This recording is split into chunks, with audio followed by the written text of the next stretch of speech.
Olá, seja bem-vindo a mais uma edição do programa Educação em Foco. Neste espaço, o Instituto Federal de Educação, Ciência e Tecnologia do Sul de Minas, por meio de uma parceria com a TV Câmara de Pouso Alegre, discute assuntos relacionados à educação. Por aqui você fica por dentro das ações realizadas pelo Instituto Federal do Sul de Minas e também acompanha importantes discussões do meio acadêmico. No programa de hoje, por exemplo, nós vamos falar sobre o projeto de lei Escola Sem Partido e sobre as implicações dos projetos de lei deste movimento em curso nas Assembleias Legislativas brasileiras, que defendem que a doutrinação política e ideológica em sala de aula ofendem a liberdade de consciência do estudante, afronta o princípio da neutralidade política e ideológica do Estado e ameaça o próprio regime democrático. E para falar com a gente sobre esse assunto, o nosso convidado de hoje é o pró-reitor de Desenvolvimento Institucional do Instituto Federal do Sul de Minas, professor Flávio Calheiros. Ele foi um dos debatedores de um dos debates sobre o Escola Sem Partido, este que foi promovido pelo Instituto Federal do Sul de Minas no campus de Poços de Caldas. Professor Flávio, muito obrigado pela sua presença aqui no Educação em Foco. É um prazer recebê-lo para tratar de um assunto tão interessante, tão importante, salutar, quanto o Escola Sem Partido. Sem dúvida. Boa tarde, eu agradeço a abertura aqui, o espaço para esse tipo de comunicação, né? Eu acho que é um tema que merece ser debatido, merece ser passado amplamente para a sociedade, porque se trata de interesses que envolvem toda a sociedade, né? É uma questão extremamente importante e eu acho muito salutar essas oportunidades de trazer à luz esse tipo de reflexão. Tá certo. Bom, como uma primeira pergunta para o professor, não poderia deixar de ser, né, o que vem a ser esse projeto Escola Sem Partido, uma vez que o nosso telespectador pode ainda não ter tido informações suficientes a respeito desse projeto. Professor Flávio, você poderia explicar para a gente o que é o projeto Escola Sem Partido? Bom, muito bem. A gente vai tratar ao longo de toda essa discussão aqui um pouco mais, vou entrar em mais detalhes, mas em linhas gerais, um esclarecimento inicial importante é o seguinte: não se trata de apenas um projeto de lei, né? A questão do Escola Sem Partido é um movimento criado, né, por um advogado em 2004, né, e esse projeto foi adquirindo aí uma certa reverberação, né, foi sendo agregado aí por alguns setores da sociedade e ganhando espaço na mídia, né, principalmente nas redes sociais, ganhando espaço através da internet. E a partir desse movimento é que nós começamos a ver a materialização dessas questões colocadas pelo movimento, né, que diz respeito à liberdade de expressão do professor em sala de aula. Então a gente tem aí a materialização disso em alguns projetos de lei. Então não se trata apenas de um projeto, mas são vários projetos de lei, alguns municipais, projetos estaduais e agora alguns projetos... Bom, então, só para a gente esclarecer um pouquinho melhor o nosso telespectador, a gente não pode então dizer assim exatamente em projeto Escola Sem Partido, mas talvez seria interessante a gente falar em movimento Escola Sem Partido. Se for fazer uma referência a todo o movimento em si, né, e não somente a um projeto especificamente, sim, podemos chamar do movimento Escola Sem Partido, né? É um projeto, né, como eu disse, de um advogado e que acabou sendo colocado, isso inclusive o próprio site do movimento, né, do Escola Sem Partido, traz lá a possibilidade para o legislador, no caso, pegar um pré-projeto, né, colocar os dados ali, colocar as adequações necessárias e submeter esse projeto, seja na instância municipal, estadual, enfim. Ele tem pré-projetos à disposição e, em grande medida, são exatamente esses pré-projetos que são utilizados pelos legisladores para a sua, depois a sua, como que eu digo... Colocar em prática, colocar para apreciação. Isso, exatamente. Agora, professor Flávio, o que seria o objetivo desse programa Escola Sem Partido, ou desse projeto, desse movimento? Bom, a grande questão, né, que é colocada pelo programa, né, pelo movimento Escola Sem Partido, é a ideia de que deveria haver uma maior neutralidade, vamos dizer assim, né, em relação aos conteúdos e os debates que acontecem em sala de aula, né, o espaço escolar como um todo, né. Então, o questionamento do movimento diz respeito, né, a questões que envolvem a ideologia de esquerda, né, como se a escola estivesse pregando aí, fazendo um assédio ideológico.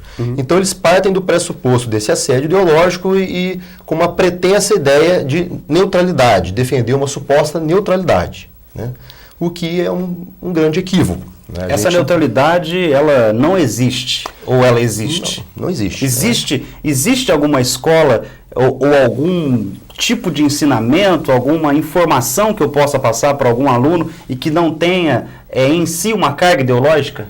Todo ato, né, todo ato em si, toda fala, ela é carregada de intencionalidades. Né? Não existe, todo ato é um ato político, por natureza. Né?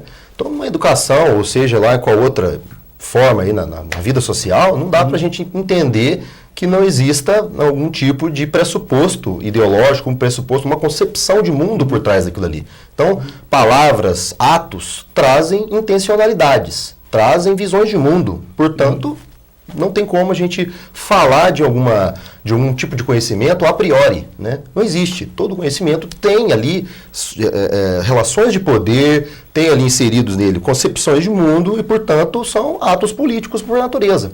Tá certo. Professor, nos últimos anos aqui no Brasil, e muito especialmente após as jornadas de junho de 2013, acentuou-se o debate e o embate em torno daquilo que seria correntes ideológicas e políticas de direita e de esquerda.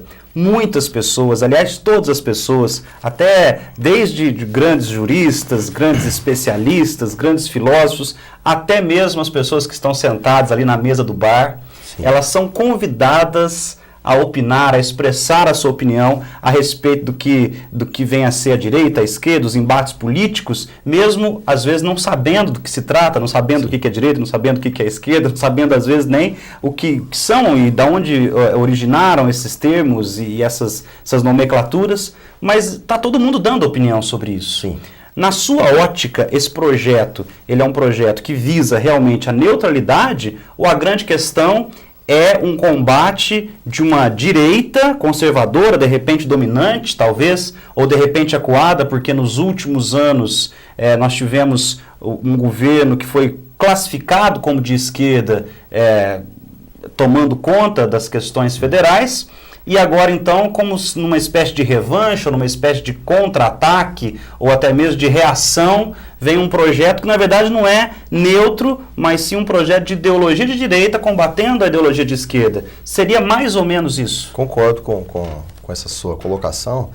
Na minha concepção, né, e da concepção de muitos educadores, né, que a gente tem contato, e obviamente quem defende a educação como uma forma, né, uma forma emancipatória, vamos dizer assim, eu entendo esse projeto como se ele não apresentasse, vamos dizer assim, uma honestidade intelectual. Estamos falando de um projeto que se posta, né, se autodeclara, né, escola sem partido, quando na verdade deveria ter a nomenclatura de escola do partido único. O que nós estamos vendo, né, são mecanismos para cercear a pluralidade de ideias, para cercear as diferentes concepções de mundo, a livre manifestação do pensamento, né, e, em grande medida, ele intensifica processos, vamos dizer assim, que a gente já vê na sociedade e legitima formas de discriminação, né? Ele prejudica o debate em relação, por exemplo, às questões e os direitos LGBT, ele persegue essas discussões em relação às discussões sobre gênero, isso pode ser percebido nos mais diversos projetos de lei que estão sendo propostos em cima disso aí, né? Então, a questão de gênero, questão LGBT, essas pautas, né, tidas progressistas, são amplamente atacadas por essas propostas. Então, não é uma escola sem partido. É uma escola de um único partido, um partido conservador que quer tolher a liberdade de sala de aula, como se a sala de aula não fosse o espaço para isso. Então, a minha questão é a seguinte: se o espaço educacional, se a escola, né, não é o espaço para que esse tipo de debate aconteça, na sociedade, qual seria esse espaço? Se na própria sala de aula, se na própria escola esse debate não pode acontecer, onde é que ele deveria acontecer? Tá certo. Agora, eu gostaria de fazer um questionamento para o senhor, e talvez o nosso espectador possa estar pensando a mesma coisa. Antes de ser professor, o senhor foi estudante. Sem dúvida. Seja um estudante do primário, do secundário e também, obviamente, universitário. E agora carrega uma experiência como professor.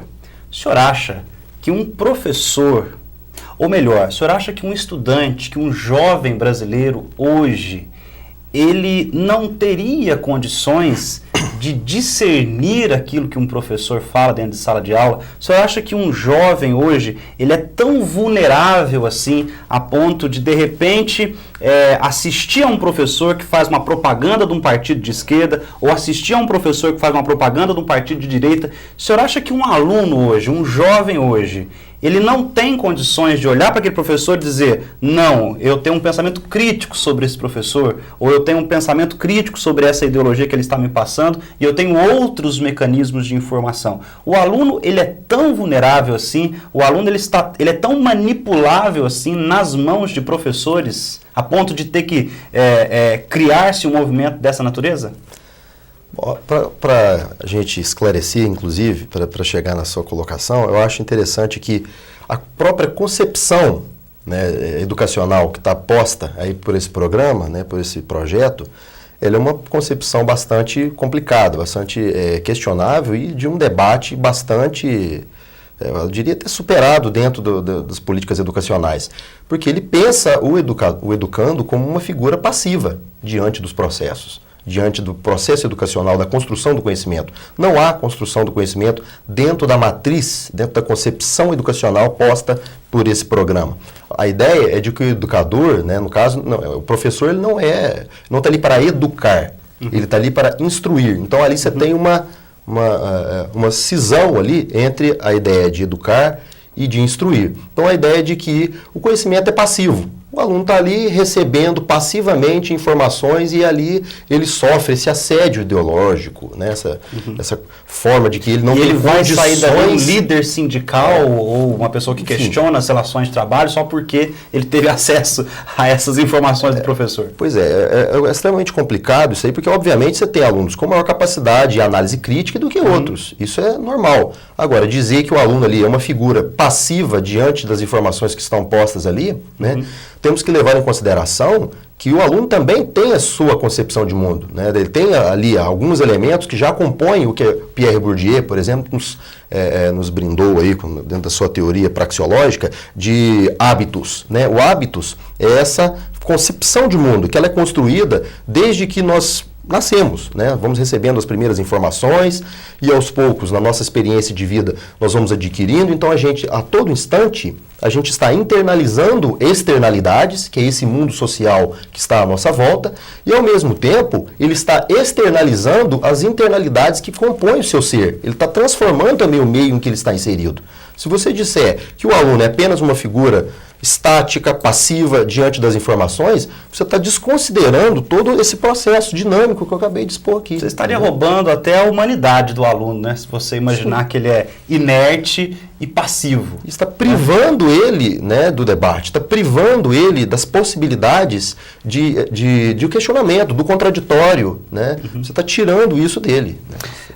Levando em consideração que esse projeto, então vamos partir do princípio que o senhor nos coloca aqui, é um projeto de uma direita, né, que vem combatendo, de repente, uma ideologia de esquerda. Hoje, na sala de aula, o senhor acha que existem mais educadores ou professores que se alinham à direita ou que se alinham à esquerda? Primeiramente, uma coisa que é importante ficar claro, que não é simplesmente a partir dessa clivagem, né? Direita e esquerda. Não é só isso. Em grande medida, a questão da direita, sim. Mas a gente, por exemplo, nós tivemos nos nossos debates, em Poços de Caldas, por exemplo, a presença de professores que declaradamente liberais. Ou seja, são pessoas que defendem pressupostos que a direita também defende. Só que é um liberal progressista, o que é diferente de um liberal conservador, né? Aqui não está em questão a direita e a esquerda, mas valores progressistas em comparação a valores conservadores e reacionários, né? Essa é o que eu diria que é a clivagem que a gente pode pegar, que é a cisão aí que a gente pode analisar. Não só a direita e a esquerda, né? Então é muito mais um debate entre os conservadores e os progressistas. Eu entendo que sim. Né? Muito mais do que uma questão econômica, talvez, né? Não que a direita e a esquerda não envolva aspectos culturais, não é só questão econômica, quando se trata de direita e esquerda. Mas nesse caso, por exemplo, igual eu disse, a direita, supostamente liberal, também entende que, pelo menos em grande parte, né, não diria toda, mas aquela direita liberal progressista também percebe esse tipo de limite, esse tipo de cerceamento como uma forma de tolher liberdades individuais que fere a Constituição, fere a própria possibilidade de crescimento, vamos dizer assim, de desenvolvimento do conhecimento, né? Tá certo. Professor Flávio Calheiros. O professor Flávio é pró-reitor de desenvolvimento institucional do Instituto Federal do Sul de Minas. Mas hoje ele está falando aqui com a gente sobre o projeto ou movimento Escola Sem Partido. E daqui a pouco, depois do intervalo, a gente vai falar um pouquinho sobre as posições do CONIF a respeito deste movimento. Não saia daí, a gente volta já.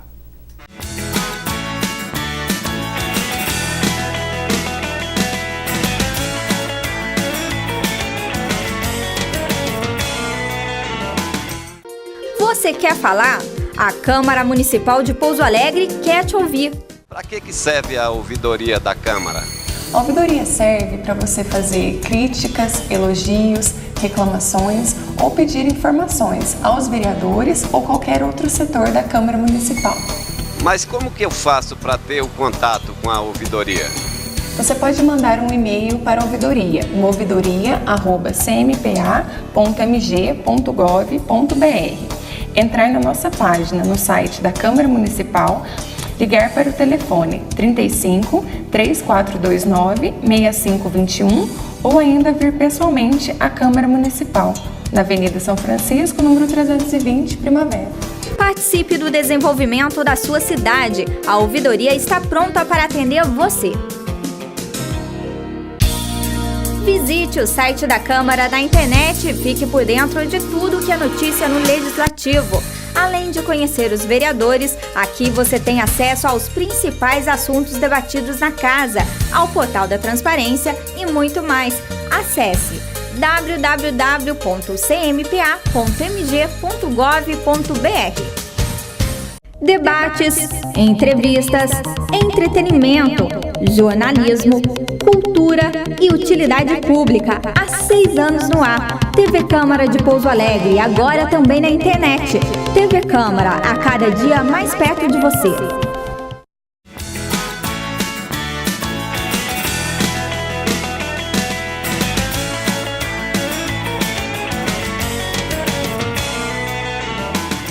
Estamos de volta com o programa Educação em Foco, aqui pela TV Câmara de Pouso Alegre, uma parceria da TV Câmara com o Instituto Federal de Educação do Sul de Minas. E nós hoje estamos falando sobre o programa, ou movimento, ou projeto Escola Sem Partido.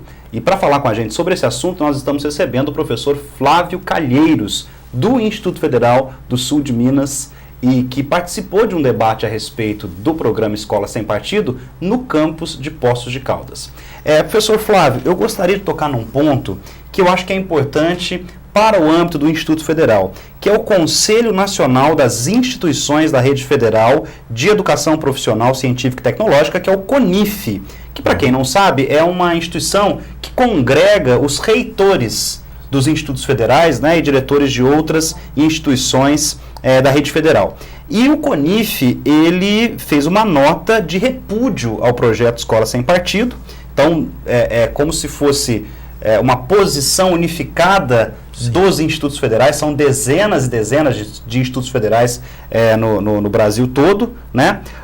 E um dos pontos citados nessa nota do CONIF é o seguinte: olha, ao não permitir as manifestações do professor, esta lei reduz a educação a um mero conjunto de instrumentais para o trabalho e não contribui para o aprimoramento de políticas educacionais, cerceia a disseminação da ciência modernamente concebida, da sala de aula como um espaço sagrado do saber, impossibilita a discussão de temas que afligem o homem contemporâneo e obstrui o processo da instituição de ensino laico. Gostaria que o senhor comentasse essa posição do CONIF. Bom, a posição do CONIF, ela vai, né, ao encontro, ela está em comum, né, acordo aí com a visão da maior parte dos educadores, né, os educadores de modo geral, sejam professores ou profissionais da educação de modo geral, né. O que eu falei agora há pouco, o CONIF também realça nos seus dizeres, de que não dá para a gente pensar numa educação que não contemple, né, o debate, que não contemple as diferentes visões de mundo, que não contemple o contraditório, né. Não dá para a gente esperar que exista algum tipo de conhecimento a priori. Não, inclusive, na própria nota do CONIF, ele demonstra o seguinte, todo ato ou fala carrega intenções, conforme eu disse agora há pouco, e configura-se, portanto, como um ato político, né? Nessa medida, né, um projeto como esse, né, materializado na forma da lei, ele vai se transformar, inevitavelmente, num mecanismo que vai servir para criar aí, condições adversas para o debate, se transforma no mecanismo de cerceamento, né, da liberdade de cátedra, da liberdade de expressão de um professor e, por sua vez, ela vai criar condições extremamente perigosas do ponto de vista das liberdades individuais e cria essa condição que a gente preocupa bastante, que é um dos temas que ainda vão ser tratados mais adiante, eu pretendo falar mais sobre isso, mas que é a ideia de tipificar o crime de assédio ideológico. Ao tipificar o crime de assédio ideológico, ele coloca o professor numa condição, né, de refém dessa situação, né? Ele perde toda a sua autonomia, sua possibilidade de debate e fica à mercê de interesses políticos, né? Então, ele pode ser perseguido, inclusive, politicamente, dentro da sua instituição.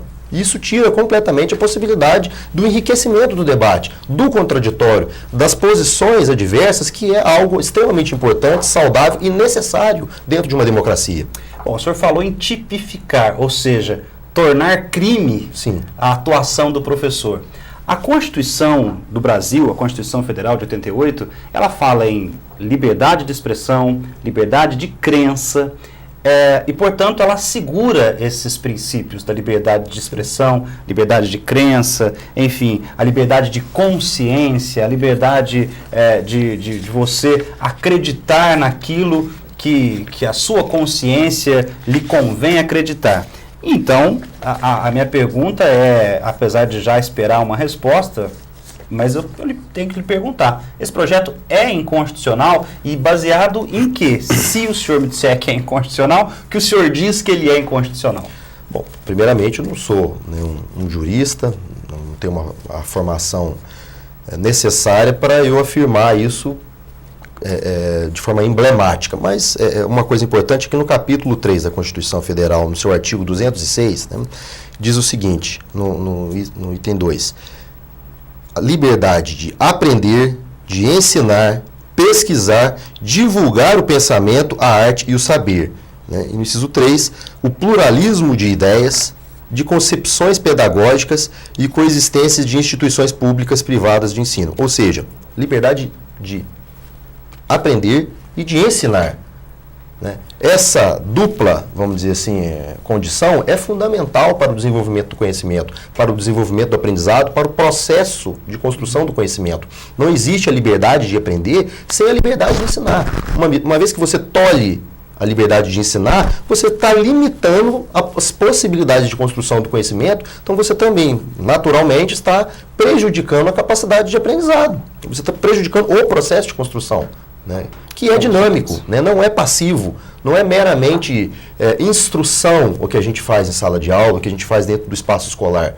Porque ali a gente está convivendo com alunos de diferentes realidades e a realidade social dessas pessoas dizem respeito ali, tem que ser debatido, são questões que importam, são questões que o mundo social ali, né, tudo que está à sua volta, é parte do aprendizado da sua vida. Então você vai e tolhe tudo isso e trata a educação como um mero mecanismo de instrução. Né? E esvazia esse dinamismo, esvazia o caráter vivo, né, da escola e dinâmico da escola. E o caráter educador da escola, né? Bom, teve um debate no campus Poços de Caldas sobre o Escola Sem Partido. Nós já falamos desse debate aqui, inclusive o professor Flávio Calheiros, ele é nosso convidado, exatamente porque ele participou desse debate. E nós temos um vídeo com alguns trechos deste debate acontecido lá em Poços de Caldas, vamos assistir. Primeiramente, é uma lei que já, de alguma maneira, ela dá precedência aos valores trazidos de casa, né, na concepção de que a escola não educa, a escola instrui. Então é papel da escola instruir e não educar, segundo essa concepção, né, dessa lei. Então, o professor não tem o direito de contrariar esses valores previamente estabelecidos na família. Não pode questionar, não pode apresentar discussões de gênero, discussões que envolvam, né, a liberdade, segmentos de discussão sobre LGBT, enfim, né, feminismo, discussões como essas são amplamente questionadas por essa lei. Muito bem. Uma outra lei que eu acho bastante importante, que é a 1859 de 2015, que diz o seguinte, né, para prever a proibição de adoção de formas tendentes à aplicação de ideologia de gênero ou orientação sexual na educação.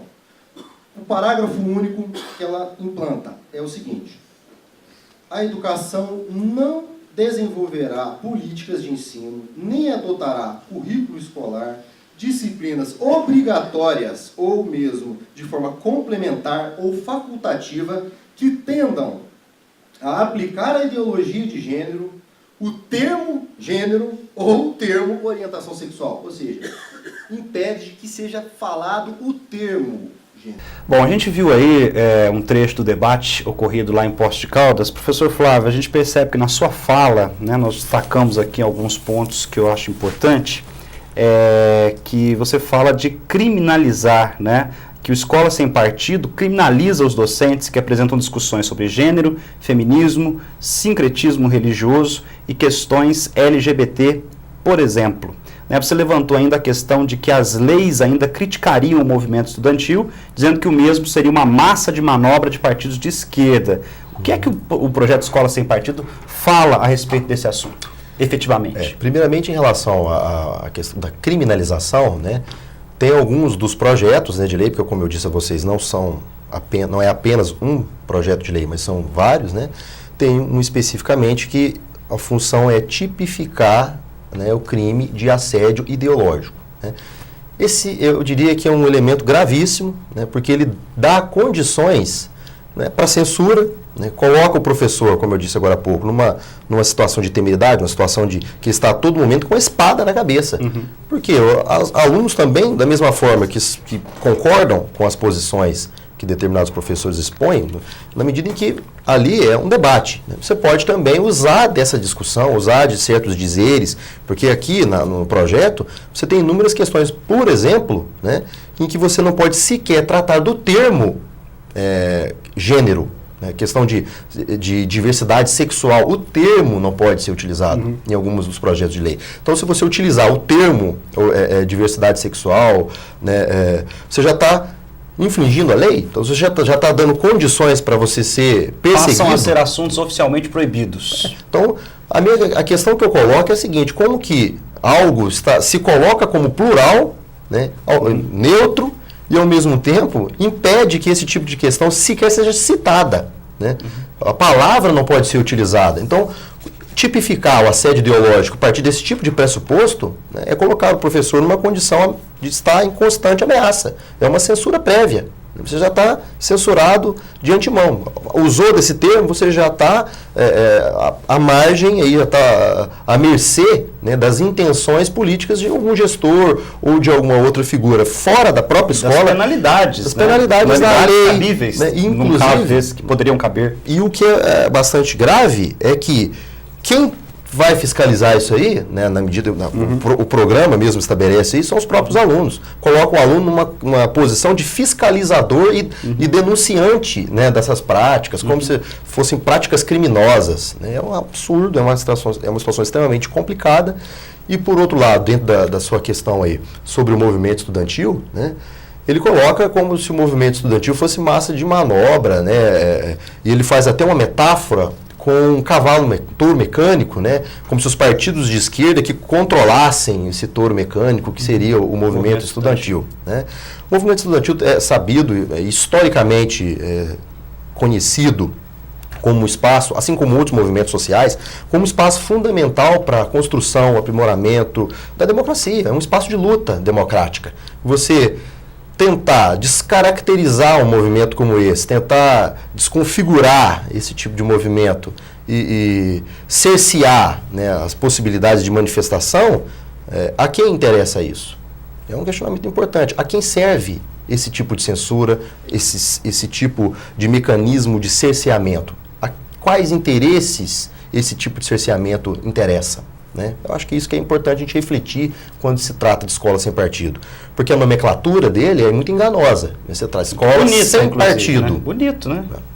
Parece que todo mundo quer uma escola com a liberdade, com as múltiplas possibilidades de debate e visões de mundo. Mas uma escola sem partido que tolhe todas as outras e deixa apenas uma, como eu disse anteriormente, é a escola de um único partido. O que os estudantes pensam sobre isso, professor? Você participou de um debate. Eu acredito que esse debate tenha que ter tido a participação dos estudantes. O que eles pensam? Na verdade, foram 2 debates, né? Teve um debate em Poços de Caldas e eu fui convidado também, posteriormente, para um debate que ocorreu no campus Inconfidentes, né, do nosso Instituto Federal do Sul de Minas. Nos 2 debates, a plateia estava, né, o auditório cheio, né, completo, e nós tínhamos ali tanto professores dos diversos cursos do nosso instituto, alunos, que era a maior parte da plateia ali, técnicos administrativos do Instituto e professores da rede estadual e municipal que se interessaram pelo tema, foi divulgado na cidade, e muitos professores de várias escolas da cidade, tanto lá em Poços de Caldas, como no caso de Inconfidentes, que nós tínhamos muitos professores de Inconfidentes e de Ouro Fino, né, se interessaram pelo debate e participaram ativamente, questionaram e puderam, em grande medida, principalmente os alunos, tirar aí algumas questões que eles tinham dúvida, puderam perceber como que é como uma estratégia semântica que a gente tem aí de um nome sem partido, liberdade, são palavras importantes, palavras de efeito, palavras que são bandeiras comuns, né, para todos, né, que todo mundo quer liberdade, quer pluralidade, né, só que na verdade é justamente o contrário. Então eles tiveram a oportunidade de perguntar e de discutir com professores de diferentes concepções ideológicas e epistemológicas. Ali não tínhamos apenas professores de esquerda ou de direita, não tínhamos professores apenas da área de humanas, mas tinha de outras áreas. Então, nos 2 debates, foi possível perceber esse interesse dos alunos e também dos professores da rede municipal e estadual, que puderam também expor lá as suas experiências, demonstraram os riscos que corriam a partir de um projeto dessa natureza, e até algumas angústias mesmo foram colocadas ali, porque todos sentem, né, percebem o risco que é algo desse tipo. É um projeto que, a longo prazo, nós não sabemos as implicações que ele poderá ter, né? Então, isso foi muito colocado nesses debates, eu acho que enriqueceu bastante. Uma última pergunta para a gente finalizar aqui, já colocando uma questão também para o nosso telespectador. O senhor imaginava que em 2016 nós estaríamos travando um debate desse tipo? Olha, é uma pergunta muito interessante essa. Eu também me pergunto isso aí em diversos momentos. Eu acho assim, até o que me causa grande estranheza é que no momento que nós estamos, a gente vê, né, reverberação, né, a gente vê um assunto, um tema como esse, encontrar ressonância em setores da sociedade, isso me causa bastante estranhamento e decepção, né? A gente pensa que está caminhando num sentido de maior liberdade, de conquistas democráticas, e aí você se depara, né, com um projeto como este encontrando ainda algum tipo de ressonância, né? A gente vê que o movimento conservador, ele nunca deixa de existir, né? é uma questão dialética, né? Você tem momentos em que eles fica um pouco mais acolhido, em alguns momentos que você vê que adquire maior ressonância as suas ideias, os seus valores. Mas é absolutamente repugnante, né, um projeto como esse, um projeto que a gente tem mesmo que ter todo cuidado, e para aqueles que em certa medida tratam disso, isso não pega, é uma grande bobagem, eu penso que é algo muito sério, que deve ser levado dentro da seriedade que esse tema exige, porque se trata, né, de uma perseguição, se trata de um mecanismo de controle, de tolher a liberdade do indivíduo, de tolher a liberdade de cátedra, liberdade de expressão, e compromete o desenvolvimento educacional, o desenvolvimento e a construção do conhecimento no nosso país. Professor Flávio, muito obrigado pela sua participação aqui no Educação em Foco. Com certeza enriqueceu bastante o debate, mas não esgota nunca, né? Acredito que é um debate que será ainda levado por um bom período de tempo e precisa ser levado não só para as escolas, mas como para a sociedade de uma maneira geral. Afinal de contas, a escola é uma instituição social. Mais uma vez, muito obrigado, professor. Eu que agradeço. O nosso programa Educação em Foco fica por aqui nesta semana, mas nós temos um compromisso na próxima quinta-feira. E vamos debater, é claro, mais um tema importante, relevante, relacionado à educação. Para você, espectador da TV Câmara, uma ótima semana e até a próxima.